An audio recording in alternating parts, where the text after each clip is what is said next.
Welcome to This Explainer. Today, we're diving straight into the breathtaking mechanics and science behind football's absolute ultimate magic trick, the free kick. It's one of those rare, isolated moments in a match where all the chaotic running stops, the tackles totally cease, and the whole game just distills down to one player, one ball, and one massive opportunity. Picture this for a second. You're right there in the stands. The entire stadium has gone completely silent. Thousands of fans are literally holding their breath all at once. A player carefully places the ball on the grass, takes those few measured steps back, and locks eyes with the goal. 25 yards out stands this intimidating, solid wall of defenders, and right behind them, a coiled, waiting goalkeeper. Honestly, everything about this setup screams that scoring should be impossible. Yet seconds later, against all odds, the ball bends perfectly around the wall, dips right beneath the crossbar, and absolutely crashes into the net. The crowd goes wild. So let's really get into this. How exactly do the legends of the game, we're talking guys like Messi, Beckham, Ronaldo, Roberto Carlos, how do they make the impossible look so ridiculously routine? Are we just watching pure, unexplainable magic, or is there some cold, hard science at play here? Well, as we're going to see throughout this explainer, the answer is this incredible blend of hardcore physics and raw, unmatched skill. Which brings us to Section 1, the science behind the spin. To actually understand how a ball curves in midair, we really have to look past the emotion of the sport and stare straight into fluid dynamics. Now, the absolutely crucial point here is the strike. When a player hits the ball even slightly off-center, the ball starts spinning rapidly. And this spin triggers what physicists call the Magnus Effect. Basically, as the ball flies through the air, one side of the spinning surface is moving in the exact same direction as the airflow, while the opposite side is dragging directly against it. This sets up a pressure difference right around the ball. And nature hates an imbalance, right? So to balance out that pressure, the air literally pushes the ball sideways. From the stand, it looks like a magical curve, but physics is quite literally rewriting its flight path. It's a beautifully precise three-step aerodynamic sequence. First, you hit the ball off-center. Second, that spin disrupts the airflow, creating that uneven friction we just talked about. And third, you let the resulting pressure physically bend the ball's trajectory. The more perfectly a player can control that initial spin, well, the more predictable and devastating that curve is going to be. Moving on to Section 2, Legends of the Spin. Let's talk about David Beckham. Few players in the history of the game have mastered the curved free kick quite like him. Now, Beckham wasn't the fastest guy on the pitch, and he wasn't exactly the most physically overpowering either, but his technique, it was absolutely flawless. By aggressively brushing the side of the ball with the inside of his foot, he generated a massive, massive amount of spin. This whipped up a super powerful Magnus Effect, giving him those dramatic, untouchable bends. Keepers often knew exactly where the ball was going, but because of the sheer physics of the curve, they just physically couldn't get there in time. Then on the flip side, you have Lionel Messi. A lot of people just assume you need a massive, powerful strike to score a free kick, but Messi proves that wrong. He relies on surgical precision over sheer power. Watching him is like watching a mathematician at work. He studies the wall, analyzes exactly where the goalkeeper is standing, maps out the available space, and then applies the exact necessary lift and spin to slip the ball into gaps the keeper just cannot cover.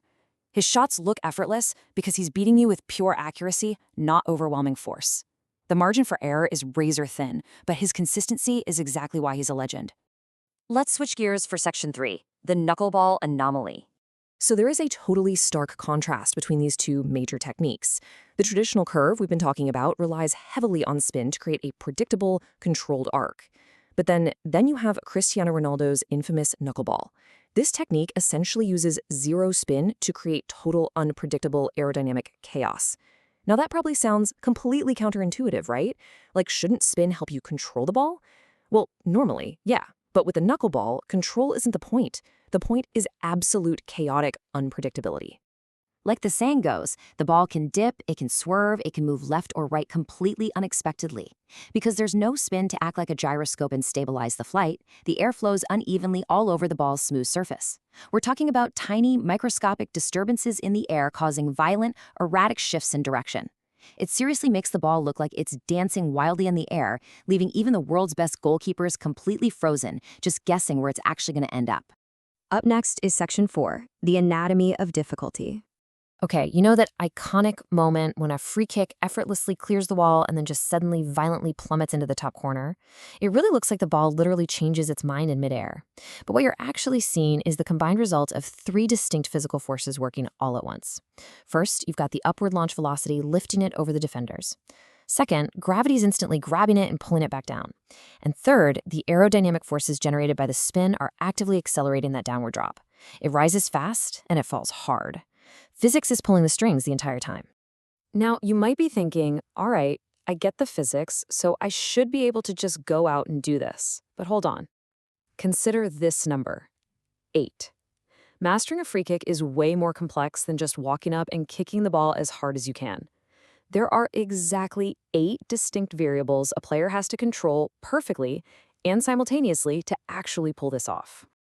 Honestly, when you look at all these variables together, it really induces a sense of awe at the immense cognitive load required from a player in literally a fraction of a second.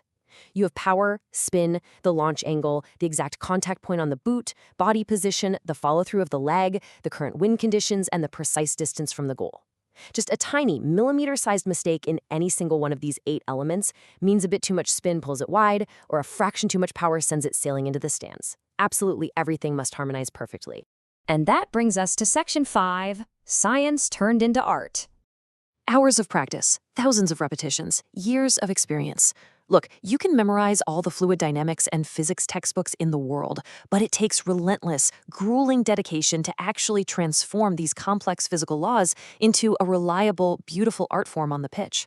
The world's greatest free kick specialists spend countless solitary hours out there just refining every single nuance of their strike.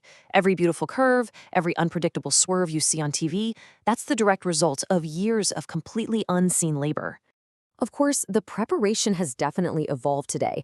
Modern football teams use some truly incredible optimization technology. We're talking high-speed cameras, precise motion tracking systems, deep biomechanical analysis, and yes, even artificial intelligence to study exactly how a player's foot strikes that ball. They can literally optimize a run-up down to the millimeter. But here's the really fascinating catch.